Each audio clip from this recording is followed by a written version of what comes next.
तो रेखाएं एवं कोण, देखो रेखाएं और कोण, लाइन एंड एंगल, इसको आज पढ़ना है। इसके विषय में कुछ कल बता दिए थे, आज थोड़ा याद समझ लो। इन कोणों के विषय में समझा रहे, कोणों के, जब इस समझ जाओगे तब कोण के विषय में पढ़ोगे। सबसे पहला क्या लिखा हुआ है? न्यून कोण, एक्यूट एंगल। न्यून कोण एक्यूट एंगल, तो एक्यूट एंगल उसे कहते हैं जिसका माप 0 अंश से अधिक और 90 अंश से कम होता है, उसको एक्यूट एंगल यानी न्यून कोण कहते हैं। दूसरा समकोण, ऐसा कोण जिनका माप करेक्ट 90 अंश होता है उसे समकोण कहते हैं, राइट एंगल। फिर अधिक कोण है व्यूज एंगल, वह कोण जिसका मान 90 अंश से अधिक 180 अंश से कम होता है उसे एब्यूज एंगल यानी अधिक कोण कहते हैं।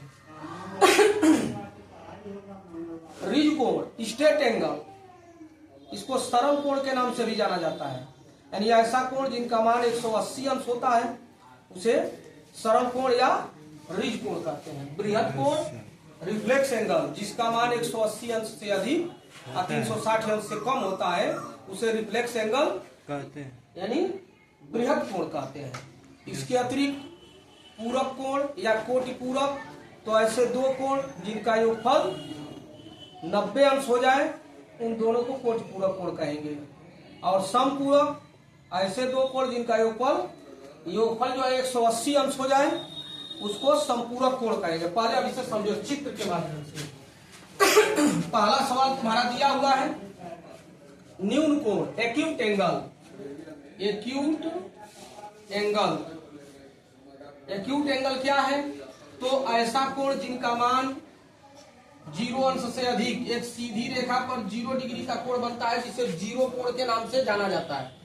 0 डिग्री का कोण सीधी रेखा पर बनता है, और सीधी रेखा से जो 0 से 1 अंश, आधा अंश, पौना अंश या 90 से आधा अंश कम हो, ठीक, तो उन सभी कोणों को, यानी 0 से अधिक 90 से थोड़ा भी एक ही अंश कम हो, तो उन सभी कोणों को न्यून कोण कहते हैं, एक्यूट एंगल। जैसे यहाँ बना हुआ है, मान लो यह 50 डिग्री का है, इसे हम न्यून कोण कहेंगे। समझ गए ना? 0 से अधिक 90 से कम न्यून कोण। इसी प्रकार से दूसरा दिया है राइट एंगल। राइट एंगल सीधे 90 डिग्री, इसको राइट एंगल बोलते हैं। राइट एंगल,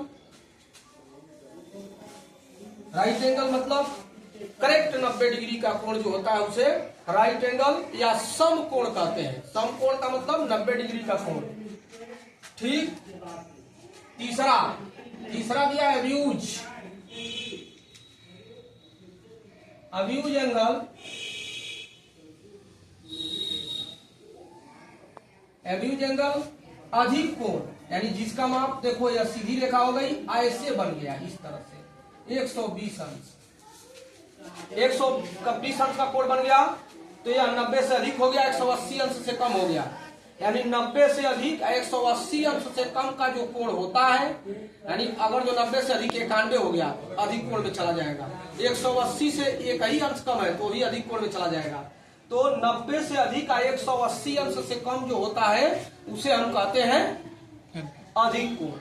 फिर आ जाता है रिजु कोण, यानी सरल कोण के नाम से जाना जाता है। स्ट्रेट एंगल, एक सीधी रेखा ऐसे बन गई हो, चौथा सीधी रेखा पर 180 अंश का कोण बनता है। एकदम सीधी रेखा जो हो उस पर 180 अंश का कोण बनता है, इसीलिए इसे सरल कोण या रिज कोण के नाम से जाना जाता है। जब भी किसी सीधी रेखा पर 180 अंश का कोण बने या 180 अंश का कोण दिया हो तो उसे ही सरल कोण या रिज कोण या स्ट्रेट एंगल के नाम से जानते हैं। इसके अतिरिक्त रिफ्लेक्स एंगल, बृहद कोण। बृहद कोण क्या है?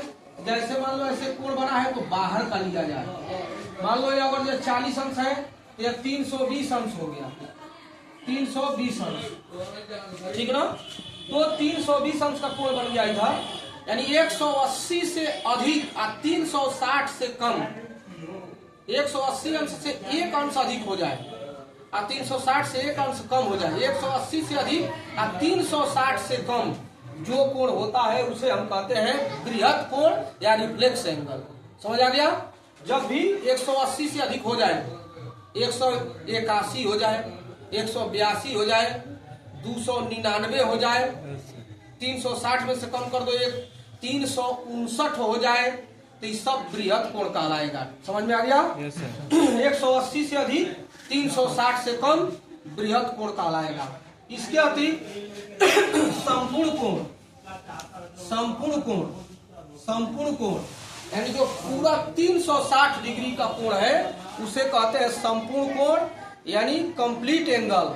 संपूर्ण कोण 360 डिग्री, फिर से समझ लो। न्यून कोण 0 से अधिक 90 से कम न्यून कोण, सम कोण 90 अंश, अधिक कोण 90 से अधिक 180 से कम अधिक कोण, सरल कोण 180 अंश के कोण को सरल कोण, 180 से अधिक और 360 से कम बृहत कोण और 360 वाले को कहेंगे कंप्लीट एंगल संपूर्ण कोण।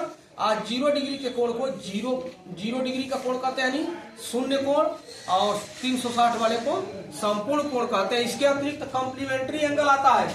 कॉम्प्लीमेंट्री एंगल मतलब पूरक कोण यानी कोटि पूरक। तो ऐसे दो कोण जिनको जोड़ने पर 90 डिग्री होता है तो प्रत्येक एक दूसरे का पूरक कोण कहलाता है।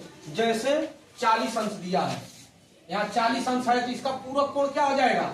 40 का पूरक 50, 50 40 90 हो जाएगा, ठीक ना? 50 का पूरक 40, 40 का पूरक 50। तो ऐसे दो कोण जिनका योग 90 होता है तो प्रत्येक एक दूसरे का पूरक कोण कहलाता है। और संपूरक क्या है? तो संपूरक मतलब ऐसे दो कोण जिनका योगफल 180 अंश होता है तो उन दोनों को एक दूसरे का संपूरक कहेंगे। संपूरक, संपूरक का मतलब ऐसे दो कोण जिनका योगफल 180 अंश होता हो। जैसे 80 अंश का कोण दिया है तो उसका संपूरक होगा 100, 100 अंश दिया है तो उसका संपूरक होगा 80। समझ में आ गया? तो ये सब कोण समझ में आ गया। कल से सवाल को देखा जाएगा।